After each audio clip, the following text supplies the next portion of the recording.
বসন্তকালে আমাদের অতি পরিচিত পুরুলিয়ার এক অনবদ্য রূপ ফুটে ওঠে। তার কারণ এই সময় পুরুলিয়া ভরে ওঠে বসন্তের অগ্রদূত পলাশ ফুলে এবং তার আগুন ঝরানো সৌন্দর্য দেখতে সমস্ত ভ্রমণ পিপাসু বাঙালিদের মতো গত 7ই মার্চ আমরা সপরিবারে হাজির হয়েছিলাম পুরুলিয়াতে। আর আপনাদের সামনে তুলে ধরেছিলাম গত পর্বে পলাশেডাঙ্গা পুরুলিয়ার বিভিন্ন জায়গা, মূলত অযোধ্যা পাহাড় এবং তৎসংলগ্ন বিভিন্ন দর্শনীয় স্থানের। সেই পর্বের কিছু ঝলক আপনাদের সামনে তুলে ধরলাম। যদি আপনারা সেই পর্বটি না দেখে থাকেন তাহলে ওপরের আই বাটন আর নিচের ডেসক্রিপশন বক্সে এর লিঙ্ক দেওয়া আছে, চাইলে আপনারা সেই পর্বটি দেখে নিতে পারেন।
যে অ্যামাউন্টটা এক্ষুনি রিসেপশনিস্টের মুখ থেকে শুনলেন সেটা আমাদের এই হোটেলের দুদিনের থাকা ও খাওয়ার টোটাল অ্যামাউন্ট।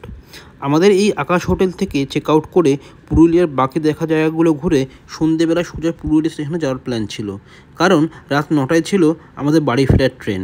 তবে আজকের ভিডিওটা শুরু হওয়ার আগে আমাদের এই আকাশ হোটেল সম্পর্কে কিছু ইনফরমেশন দেওয়ার প্রয়োজন।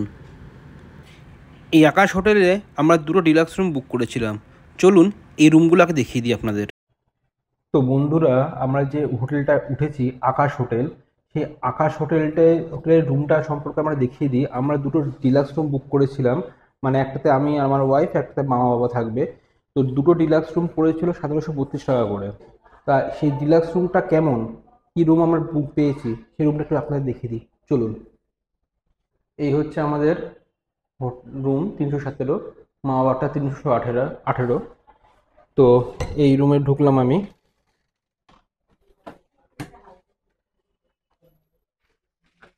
তো দেখতে পাচ্ছেন বিছানাটা একটু লন্ডভন্ড হয়ে আছে, কারণ বিছানাটা অলরেডি ইউজ করেছি। গতকাল আমরা চেক ইন করেছি, আজকে হোটেলের রুমটা দেখাচ্ছি। আমার সমস্ত জিনিসপত্র এখানে রাখা আছে। এটার বিছানাটা ডবল বেডের জন্য পারফেক্ট, মানে 2জন আরামসে থাকতে পারে। আর রুমটার এখানে রয়েছে টিভি, আমি জেনারেলি তো আমার টিভি দেখি না। আর নিচে রয়েছে হচ্ছে কিছু তাক রয়েছে যেখানে জিনিসপত্র রাখা যায়, মোবাইল টোবাইল রাখা যায়, বাকি সমস্ত জিনিসপত্র এখানে রাখা যায়। এই হচ্ছে জিনিস। আর এই যে বিছানার পাশে 2টো মানে বেড সুইচের কাছে একটা ফোন রাখার জায়গা আছে, একটা হচ্ছে এখানে একটা টুল রয়েছে। চার্জিং পয়েন্ট কিন্তু এখানে একটা, এদিকে কোনো চার্জিং পয়েন্ট নেই, ঠিক আছে?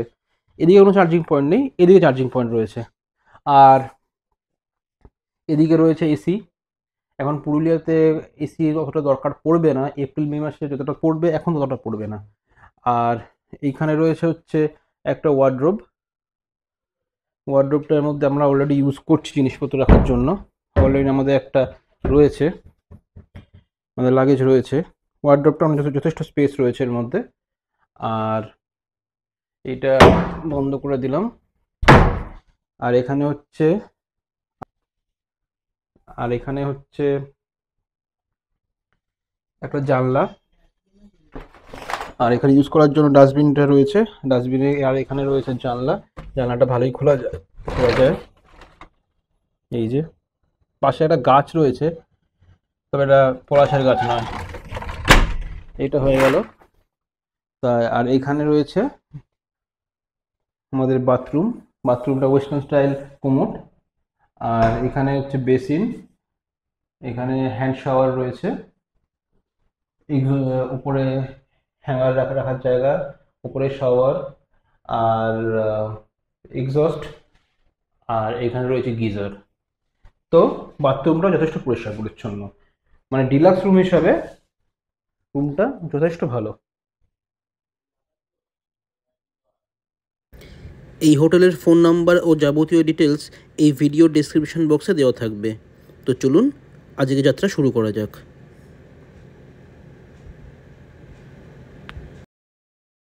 তো good morning from Purulia, day 3। আজকে আমরা হোটেল থেকে চেক আউট করে গেছি, হোটেলের বিল পেমেন্ট হয়ে গেছে সব কিছু। এখন আমাদের পুরুলিয়াতে যে কটা দেখার জায়গা বাকি আছে সেগুলো দেখতে যাচ্ছি। টাইমলি চলে এসছে আমাদের আদিত্য ভাই, এই যে। আর এখন আমরা যাচ্ছি হচ্ছে বাঘমুন্ডি পাখি পাহাড়ে, পাখিরালয় বা পাখির জায়গা, পাখির পাহাড়। তো সেই পাখির পাহাড় দেখতে যাব। আজকে 4-5টার মতো সাইট সিন দেখার বাকি আছে, সেইগুলো দেখে আজকে সন্ধ্যেবেলা ট্রেনে করে বাড়ি। তো মোটামুটি যে আকাশ হোটেল যেখানে আমরা ছিলাম সেখানে সত্যি বলছি এখানকার হসপিটালিটি খুব সুন্দর, খুব ভালো, একদম রিজনেবল রেট। খাওয়ার দামও যথেষ্ট কম। অন্য 5টা হোটেলের থেকে আমি এখানকার খাবারের কোয়ালিটি যথেষ্ট ভালো এবং দামগুলো খুব রিজনেবল প্রাইস। এখানে এসে থাকতে পারেন, থেকে দেখতে পারেন। এখানকার সমস্ত হোটেল স্টাফদের ব্যবহার খুব ভালো, খুব সুন্দর। যখনই যা চাইছি তাই পেয়ে যাচ্ছিলাম। যখন হাজারবার চা চেয়েছি, চা পেয়েছি। যা খাবার আমরা অর্ডার করেছি একদম টাইম টু টাইম ডেলিভার করা হয়েছে। তো পুরুলিয়ার এখন অবধি এক্সপিরিয়েন্স সত্যি খুব ভালো হলো। এখন আজকে বাকি যে কটা জায়গা আছে দেখার সেগুলো দেখে নেব আজকে। হোটেল থেকে চেক আউট হয়ে গেছে, এবার চলুন পাখি পাহাড়ে, সেখান থেকে দেখাবো, রাস্তার শোভাও দেখাবো। অযোধ্যাতেই আবার আমরা যাচ্ছি, তো সঙ্গে থাকুন।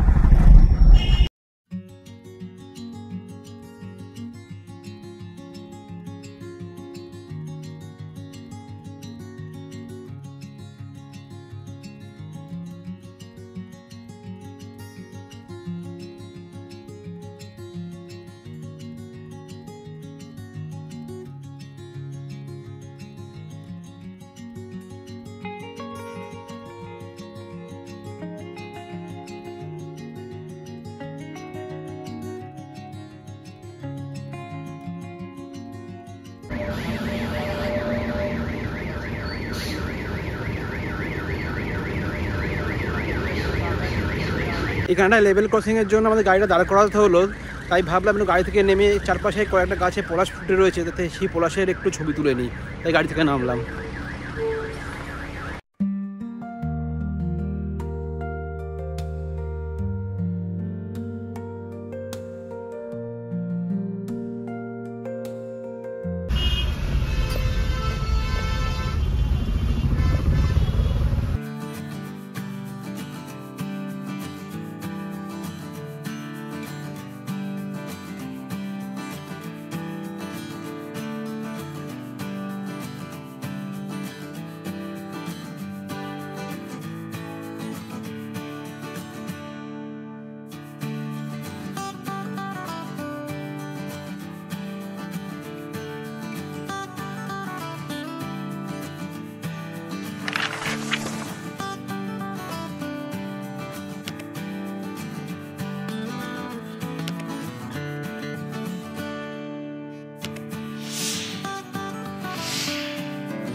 বন্ধুরা, এখন আমরা এসে পৌঁছলাম পাখি পাহাড়ে।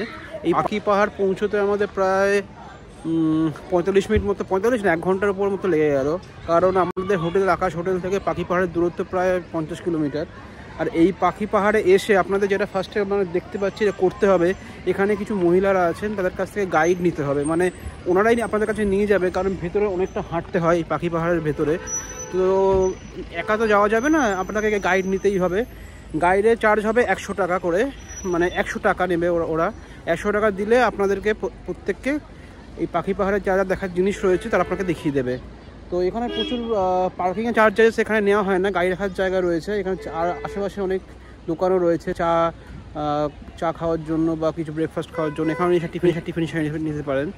তো আমরা এখানে একটু চা খাবো। চা খেয়ে একজন মহিলার সাথে কথা হলো, তিনি আমাদের নিয়ে যাবেন এই পাখি পাহাড়ে যা যা দেখার জিনিস আছে সেগুলো দেখানোর জন্য। তো চলুন।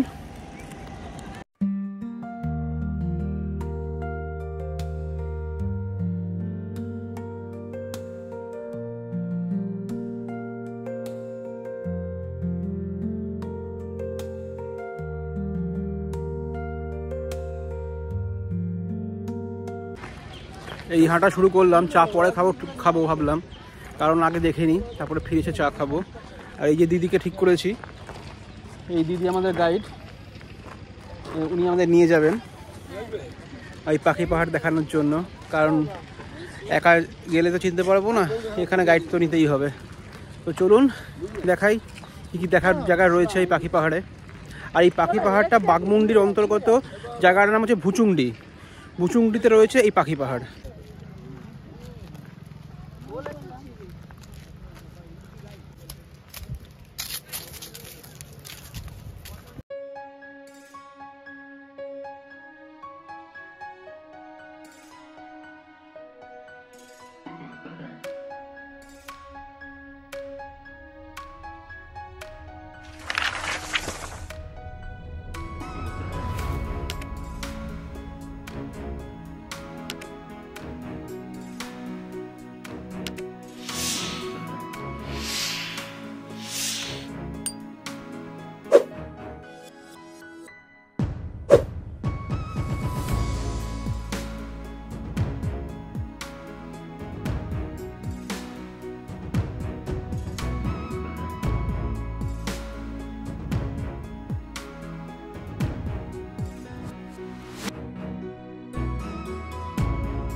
পাখি পাহাড়ের ভিতর দিকে যত যাচ্ছি, চারদিকে শাল বনে ঘেরা। অলরেডি পাখির ডাক শুনতে পাচ্ছি। জঙ্গলের দিকে ভিতরে আমাদের যেতে হবে, দিদি নিয়ে যাচ্ছেন। আর একটু খাড়াই রাস্তা আছে, খাড়াই বলতে একটু চড়াই রাস্তা আছে, অতটা কিছু নয়। আর পাখি পাহাড় শুধুমাত্র দিদি যা বলছেন যে এই সিজনটা এখানেই এই বসন্তকালেই খোলা থাকে, অন্য সময় খোলা থাকে না এই পাখি ডাকার এই সিজনটা। আর অলরেডি ওখানে অনেক পাখির ডাক শুনতে পাচ্ছি।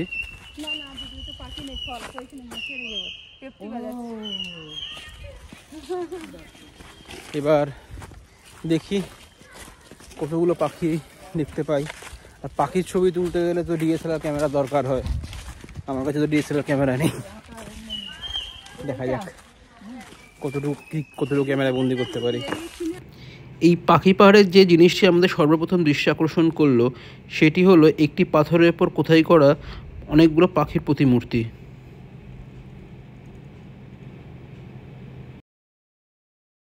এখানে একটা পাথরের মধ্যে মানে এই ছেনি হাতুড়ির কাজ দিয়ে একটা পাখির একটা শেপ বানানো হয়েছে। এটা একটা হাতের কাজ, যেটা এই পাখিরালয়ের দেখার জিনিসের মধ্যে একটা।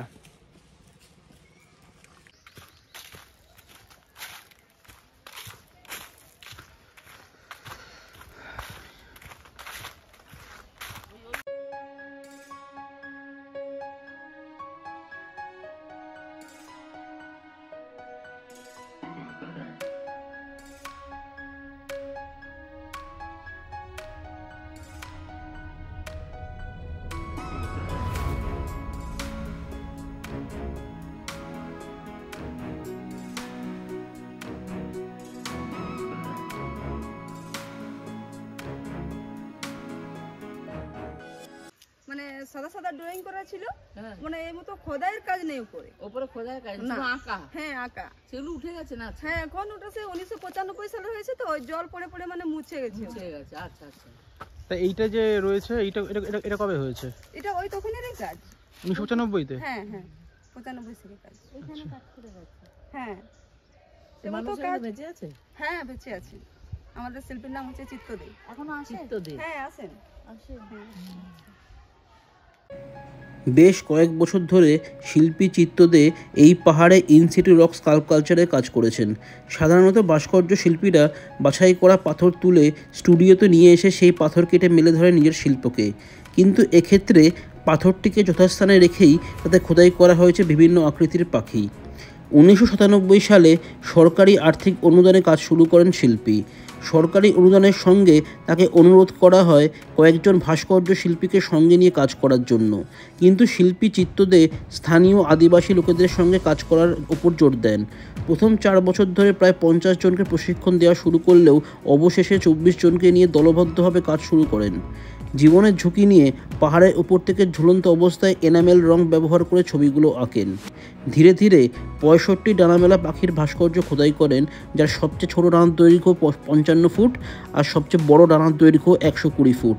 প্রথমে পাহাড়টির নাম ছিল মুরাবুরু, যার উচ্চতা 800 ফুট। ধীরে ধীরে পাহাড়টি পাখি পাহাড় নামে পরিচিতি পায়।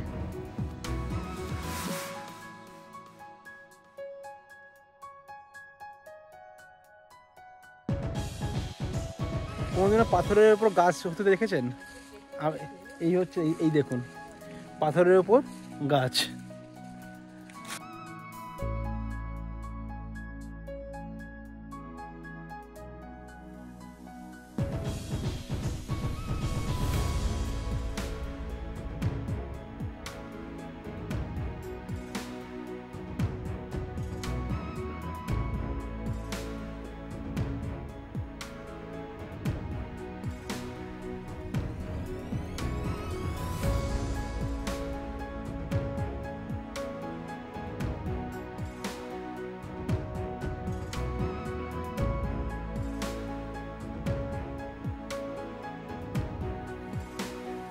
পাখি পাহাড় দেখা শেষ, কিন্তু পাখি পাহাড়ে পাখির দেখা খুব একটা পেলাম না। শুধুমাত্র পাথরের উপর কতগুলো হাতের কাজ দেখে চলে আসলাম। এখানে তেমন কিছু যা মনে হলো তেমন কিছু দেখার নেই। গাইড নিলে আপনাকে কয়েকটা জায়গা কয়েকটা পাথরের কাজ আপনাকে দেখিয়ে দেবে। তাই এখানে বেশিক্ষণ সময় নষ্ট করবেন না, কয়েকটা জায়গা দেখে যদি চলে আসুন। নইলে আপনি এদিক ওদিক গাইড নিতেও পারেন, নাও নিতেও পারেন, আপনাদের ওপর। যদি গাইড নেন তাদের নেবে হচ্ছে 100 টাকা, আর গাইড না নেন নিজেরা এসে সেই পাথরের কাজগুলো দেখে চলে আসতে পারেন। বেশি ঘন জঙ্গলও নয়, অসুবিধা খুব একটা হবে না। তো এখন আমরা চা খাবো, চা খেয়ে গাড়িতে উঠে পড়বো।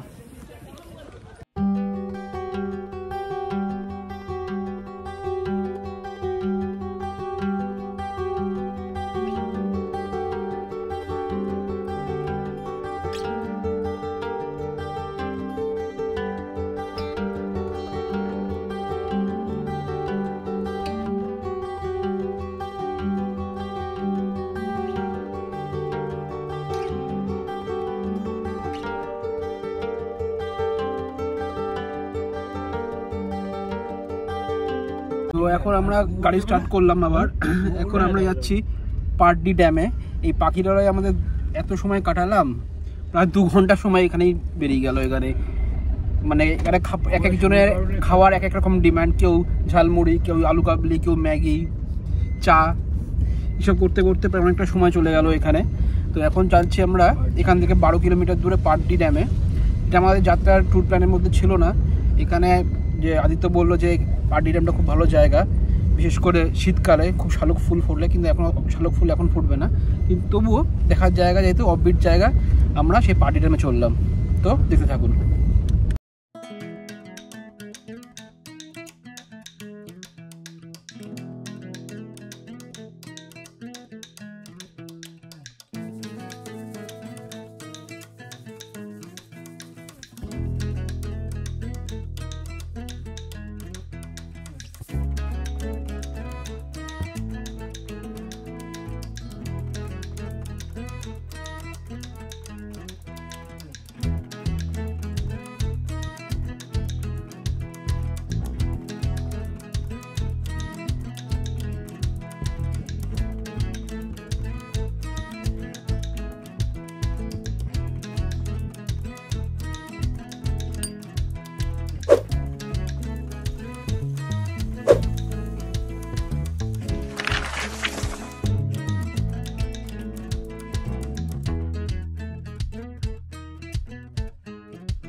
পাড্ডি ড্যাম যাওয়ার আগে পড়বে একটি ছোট্ট শিব মন্দির, তাই পাড্ডি ড্যাম যাওয়ার আগে একবার এই মন্দিরে ঘুরে যেতেই পারেন।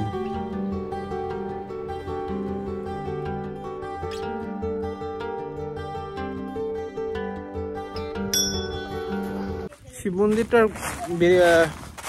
ঘুরে এলাম, মনে হয় না কেউ জুলুসও করে, কারণ শিবের যে লিঙ্গটা আছে একদম ভেতরে এবং ভেতরে অনেক কিছু ঝাঁটামাটা সব কিছু রাখা আছে, কিন্তু মন্দিরটা খুব সুন্দর, একটু মেনটেনেন্স অভাব আছে। জানি না লোকে করে কি না, বুঝতে পারছি না, কোনো পুজোর ফুল টুল তো দেখলাম না। যাকে আমাদের গাড়িতে উঠি, গাড়িতে উঠে পাড্ডি ড্যামে যাবো, চলুন।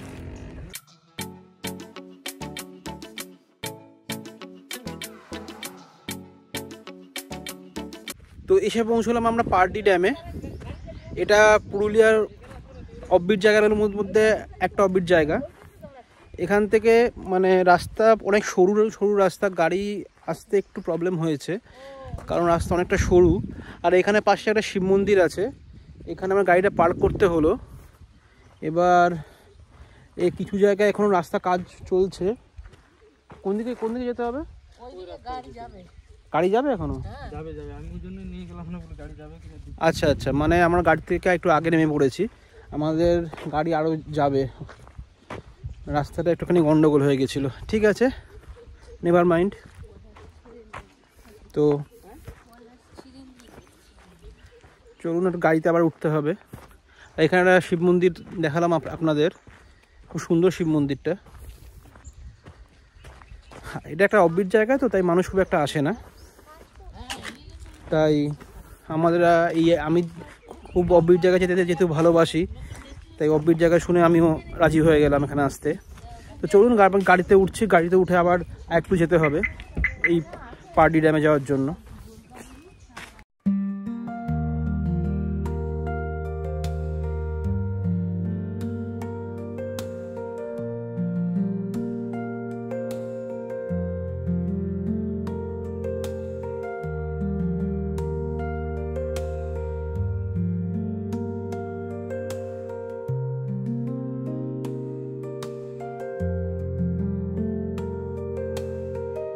এই হলো সেই পাড্ডি ড্যাম। এটা পুরুলিয়ার অফবিট জায়গাগুলোর মধ্যে একটা অন্যতম অফবিট জায়গা হচ্ছে এই পাড্ডি ড্যাম। এখন তো মানে কিছু দেখা যাচ্ছে না, কিন্তু শীতকালে মানে নভেম্বর ডিসেম্বরের সময় এখানে লাল শালুকে ভরে যায়। তাই বলছি, যখন আপনারা পুরুলিয়া আসবেন তখন শীতকালে যদি নভেম্বর ডিসেম্বরে আসেন, তাহলে এই পাড্ডি ড্যামটা অতি অবশ্যই ঘুরে যাবেন।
এত ঘোরাঘুরিতে আমাদের প্রত্যেকের খুব খিদে পেয়ে গেছিল, আর দুপুর প্রায় 2:30 বাজে।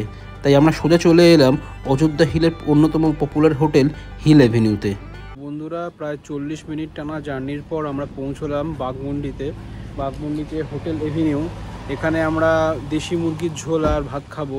এখানে আগে থেকে বলে দিতে হয়, দেশি মুরগির অর্ডার করলে আগে থেকে ফোন করে বলে দিতে হয়। তা আমাদের যে ড্রাইভার আদিত্য সেই আগে থেকে সব ব্যবস্থা করে রেখে দিয়েছিল। এখানে দেশি মুরগির ঝোল পার প্লেট সিস্টেমে হয়, পার প্লেট 310 টাকা করে, ভাত আর 3 পিস মুরগির মাংস, মানে দেশি মুরগির মাংস। তো যাবো আমরা হোটেল এভিনিউতে, ঢুকবো, অনেকক্ষণ জার্নি করার পর খিদে পেয়ে গেছে। তো চলুন ভিতরে যাই আর আমাদের খাওয়া দাওয়া পর্ব সারি।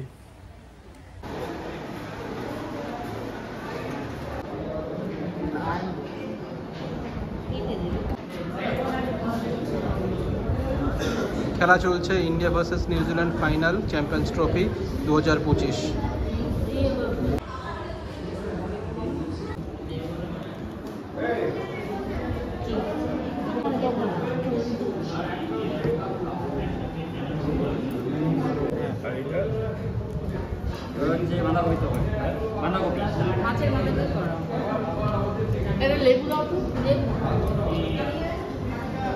মাছ নেবেন নাকি?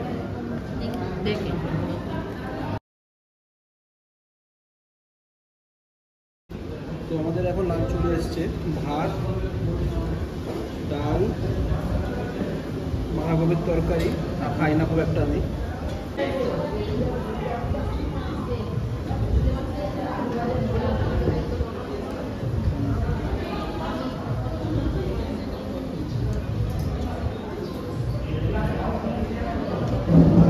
ডালটা সুন্দর, আলু ভাজাটা সুন্দর।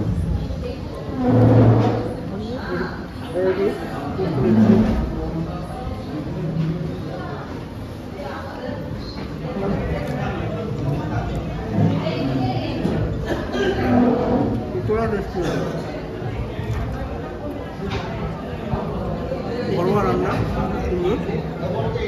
মাংসটা রিভিউ এখন দিচ্ছি না, খাওয়ার পর দেবো, ঠিক আছে? তো খেয়ে নিয়ে হবে।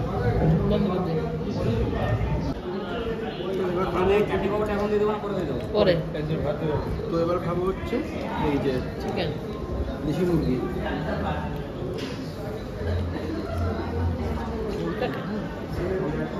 রিচ আছে একটু।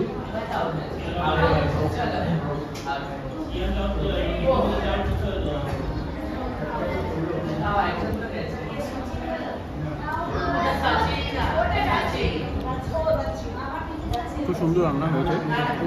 রিচ ভেবেছিলাম, কিন্তু অতটাও রিচ না, একদম পাতলা ঝোল, কোনো প্রবলেম হবে না। যথেষ্ট সুন্দর সেদ্ধ হয়েছে। মাংসের দেশি মুরগি আমার হাড় বেশি হয়, কিন্তু আমার তাতে লেগ পিস আর মাংসই পুড়েছে, খুব সুন্দর খেতে। তো বাকি খাবারগুলো শেষ করে নিই, তার সাথে চাটনি পাঁপড় আছে, এগুলো শেষ করে খাওয়ার পর আবার দেখা করছি, সঙ্গে থাকবো। তো আমাদের খাওয়ার পর্ব শেষ হলো। টোটাল বিল হলো 1590 টাকা। লাস্টে আমাদের চাটনি পাঁপড়, তার সঙ্গে ছিল এই আইসক্রিম। আইসক্রিমটা যে আর নিজের মতো চুজ করতে পারে। তো আমাদের খাওয়া দাওয়া ভালোই হলো বেশ। এখানকার যে দেশি চিকেন, পুরুলিয়ার যে দেশি চিকেন খাওয়ার খুব ইচ্ছা ছিল, তো দেশি চিকেন খাওয়াটাও হলো। এবার আমাদের গাড়ি থেকে উঠি। সবার খাওয়া দাওয়া যখন শেষ হয়ে গেল, এবার যখন গাড়িতে উঠতে হবে, গাড়িতে উঠে আমাদের পরের জায়গাগুলো দেখবো। তো এখন আমরা চলে এসেছি খয়রাবেড়া ড্যামের দিকে। খয়রাবেড়া ড্যাম, তারপরে ছৌগ্রাম দেখবো। হ্যাঁ, খাওয়া দাওয়া ভালোই হলো। খাওয়া দাওয়া জমিয়ে খাওয়া দাওয়ার পর এখন খয়রাবেড়া ড্যাম, ছৌগ্রাম, আর তারপর আরেকটা দেখার জায়গা রয়েছে, সেটা দেখার পর হয়ে গেলে আজকে আমাদের এই পুরুলিয়া ভ্রমণ শেষ হবে। তারপরে আমাদের সন্ধ্যেবেলায় ট্রেন আছে। আর এখন ইন্ডিয়া নিউজিল্যান্ডের চ্যাম্পিয়ন্স ট্রফি ফাইনাল হচ্ছে, এখানে দেখতে চলেছি, দারুণ লাগছে।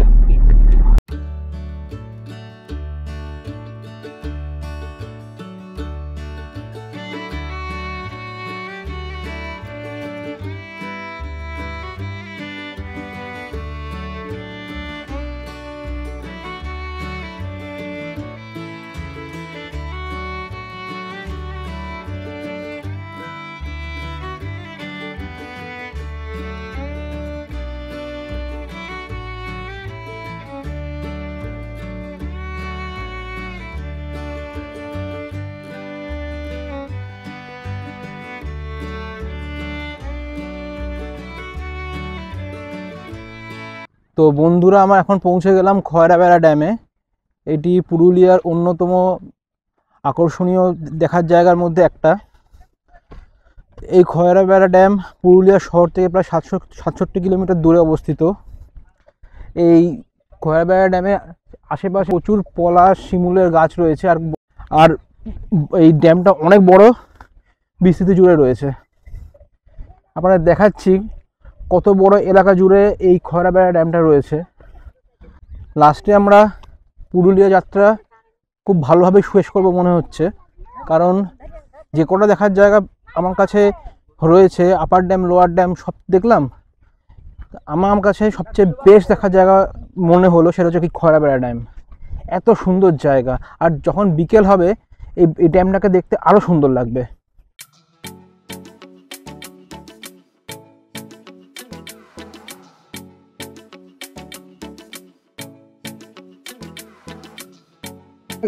এই খয়রাবেড়া ড্যামের কাছে এখানে যদি আপনার চা খেতে চান, চাও পেয়ে যাবেন।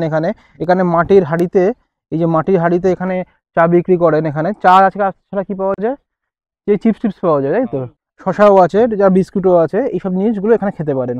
ঠিক আছে, চলে।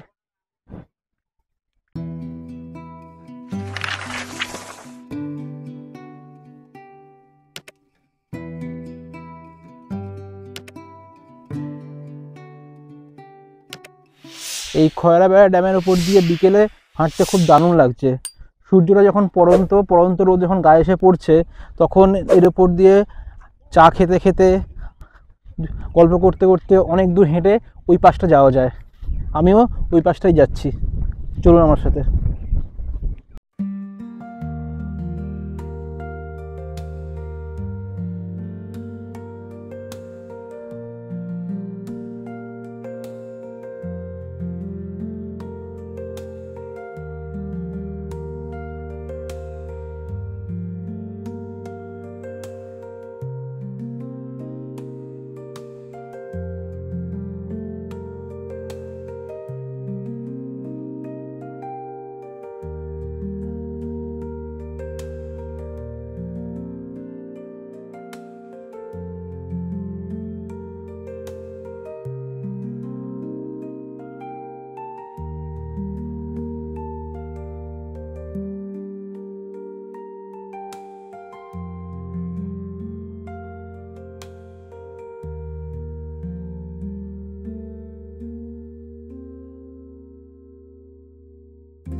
খয়রাবেড়া ড্যাম দেখে আমাদের গাড়ি ছুটে চলল পুরুলিয়ার অন্যতম জনপ্রিয় স্থান চড়িদা গ্রামের দিকে।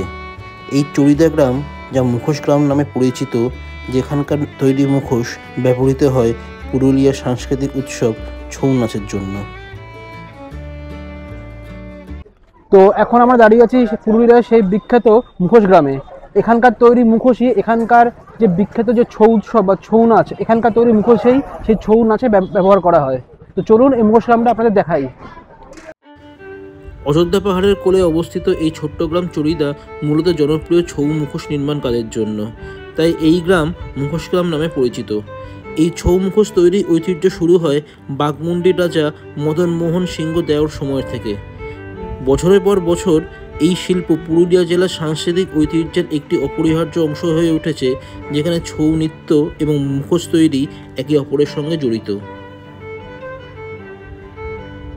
চলুন এখানকার এক মুখোশ প্রস্তুতকারকের কাছ থেকে এই ছৌ মুখোশ এবং ছৌ নৃত্য সম্পর্কে কিছু জেনে নিই। বলুন। এটা হচ্ছে আমাদের রাধাকৃষ্ণ কচিপুরি। আচ্ছা আচ্ছা, বলুন। এটা হচ্ছে আমাদের রাধাকৃষ্ণ কচিপুরি পুরুলিয়া, বুঝলেন তো। এটা প্রচুর বিক্রি, মালটা নিয়ে যায় তো প্রচুর, মালটা দিতে পারেনি এত বিক্রি থাকে। আচ্ছা আচ্ছা বড় আছে দেখুন, ওটা হচ্ছে রাম, আচ্ছা ওটা হচ্ছে রাম। আচ্ছা আচ্ছা। পুরস্কার পেয়েছি কলকাতাতে, বাবু পুরস্কার দেখা, কলকাতাতে কাজটার জন্য, কাজটা ফ্যান্সি পাবেন। আচ্ছা আচ্ছা, বাহ। গ্রীষ্মকালে এই আর পর স্টার্ট হবে, চৈত বৈশাখ মাসে স্টার্ট হবে। হ্যাঁ হ্যাঁ। চৈত বৈশাখ মাসে প্রচুর মানে ছৌ নাচে এখানে টিম আছে। আমাদের এখানে দুটো পার্টি আছে, একটা হচ্ছে আমাদের পদ্মশ্রী গম্ভীর সিং আর একটা হচ্ছে কালিন্দী পাড়। এটা আমার ছৌ নাচের টিমও আছে।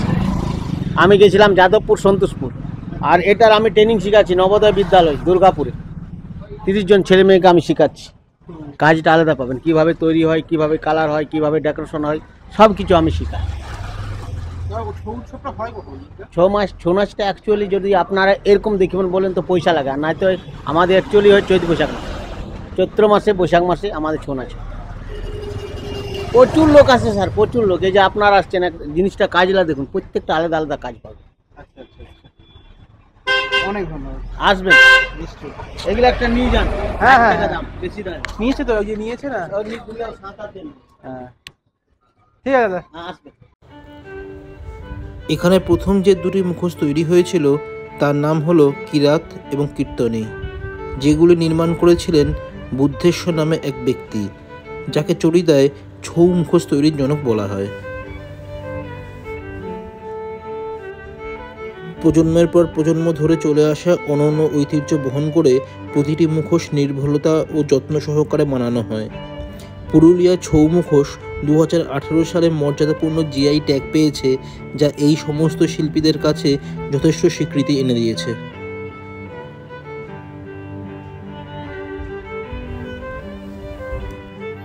এখানে বিভিন্ন দেবদেবী, পশু পাখি, এমনকি হিন্দু মহাকাব্যের বিখ্যাত চরিত্রদের মুখোশও পাওয়া যায়।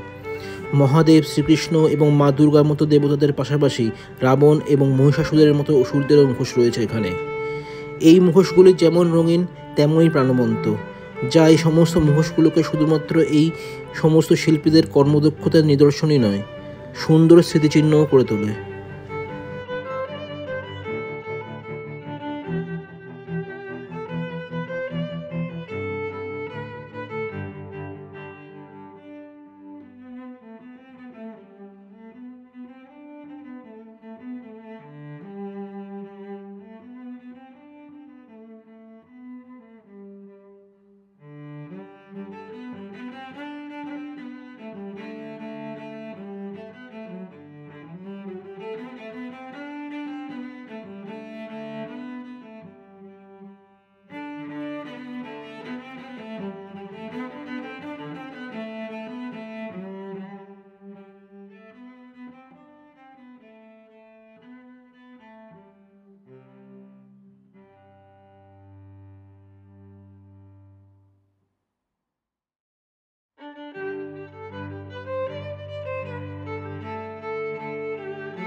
চড়িদা মুখোশ গ্রাম দেখে আমরা আমাদের যাত্রার শেষ পর্যায়ে এসে গেছিলাম। পৌঁছে গিয়েছিলাম আমাদের শেষ দ্রষ্টব্য স্থানে, তুরগা ড্যাম।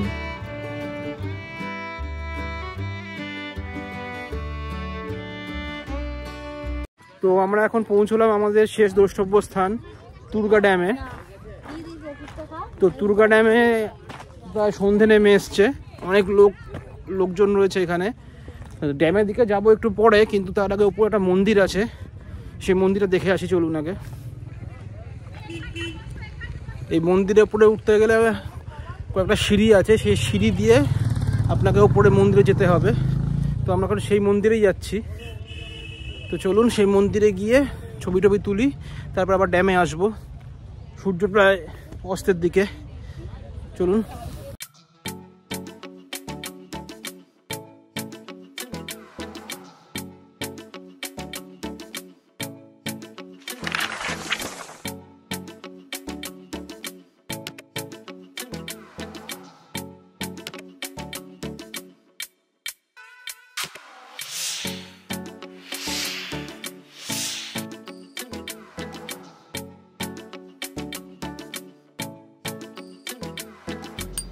তুর্গা ড্যাম দেখা যখন শেষ হলো তখন অন্ধকার নেমে এসছে। আমরা সোজা তুর্গা ড্যাম থেকে পৌঁছে গেছিলাম পুরুলিয়া স্টেশনে। আমাদের বাড়ি ফেরার ট্রেন ছিল রাত 9:05 18012 হাওড়া চক্রধরপুর এক্সপ্রেসে।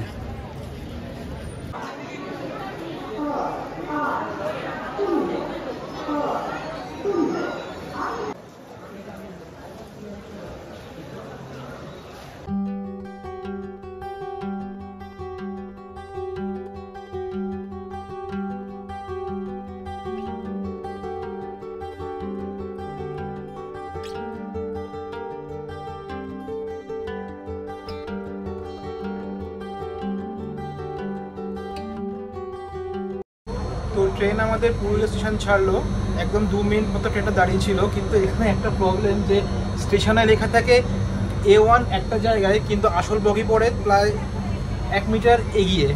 এটা একটা বিশাল সমস্যা প্রত্যেকে ফেস করতে হয় যে স্টেশনে প্ল্যাটফর্ম নাম্বার লেখা থাকে একটা জায়গায়, আর আসল টাইমে মানে ট্রেন অ্যাকচুয়াল থামে, মানে A1 কম্পার্টমেন্টটা অ্যাকচুয়াল থামে তার 1 মিটার কিছু এগিয়ে। তো আমাদেরও প্রায় একটু হুড়মুড় করে ট্রেনে উঠতে হলো। আমাদের যে সিট নাম্বারটা পড়েছে সেটা হলো 18, 19, 23, 24, সাইড লোয়ার সাইড আপার। আমার আর উল্টি পড়েছে 18, 19, আর আমার পড়েছে 23, 24, দুটোই সাইড লোয়ার সাইড আপার।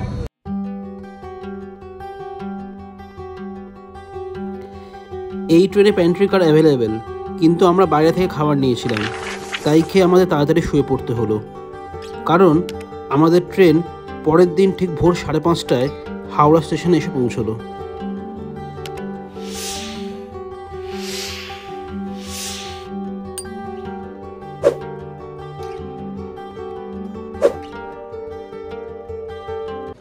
তো বন্ধুরা, আমরা এখন সকাল 5:30 বাজে হাওড়া স্টেশনে এসে পৌঁছলাম। ট্রেন একদম রাইট টাইমে ঢুকেছে হাওড়া স্টেশনে। ভেবেছিলাম যে আধ ঘন্টা বা 2 ঘন্টা দেরি করবে, কিন্তু এমনি না, রাত্রিবেলা ভালো ট্রেনটা টেনে দিয়েছে। তো আমাদের এই পুরুলিয়া সফর কেমন লাগলো কমেন্ট করে জানাতে ভুলবেন না। আশা করি আপনাদের এই পুরো ভিডিও সিরিজটা খুবই ভালো লেগেছে। ভিডিওটা যদি ভালো লাগে তো লাইক, শেয়ার আর কমেন্ট করবেন। ভালো লাগলে খারাপ লাগলে যাই হোক না কেন কমেন্ট করে জানাবেন। আর চ্যানেলটাকে অতি অবশ্যই সাবস্ক্রাইব করবেন এবং আমাদের সঙ্গে থাকবেন। Till then, thank you and good bye.